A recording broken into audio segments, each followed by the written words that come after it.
"Will you walk into my parlor?" said the spider to the fly. "'Tis the prettiest little parlor that you ever did spy.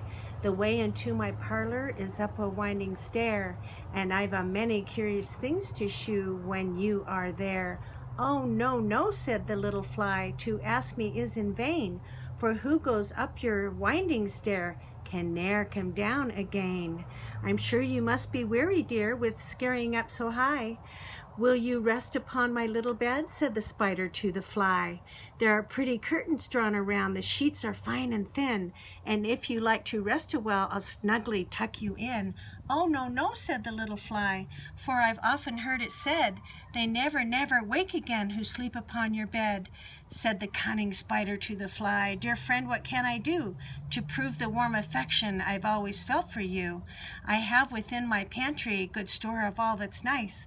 I'm sure you're very welcome. Will you please to take a slice?" "Oh, no, no," said the little fly, "kind sir, that cannot be. I've heard what's in your pantry, and I do not wish to see." "Sweet creature," said the spider, "you're witty and you're wise. How handsome are you gauzy wings, how brilliant are your eyes. I've a little looking glass upon my parlor shelf. If you'll step in one moment, dear, you shall behold yourself." "Thank you, gentle sir," she said, "for what you're pleased to say, and bidding you good morning now, I'll call another day." The spider turned him round about and went into his den, for well he knew the silly fly would soon come back again. So he wove a subtle web in a little corner sly, and set his table ready to dine upon the fly. Then he came out to his door again, and merely did sing, "Come hither, hither, pretty fly, with the pearl and silver wing. Your robes are green and purple, there's a crest upon your head. Your eyes are like the diamond bright, but mine are dull as lead." Alas, alas, how very soon this silly little fly, hearing this wily flattering words, came slowly flitting by.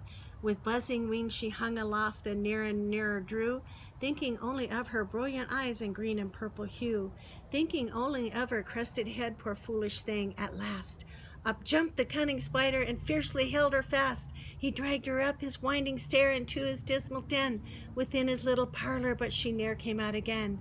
And now, dear little children, who may the story read, to idle, silly, flattering words I pray you ne'er give heed, until unto an evil counselor close heart and ear and eye, and take a lesson from this tale of the spider and the fly.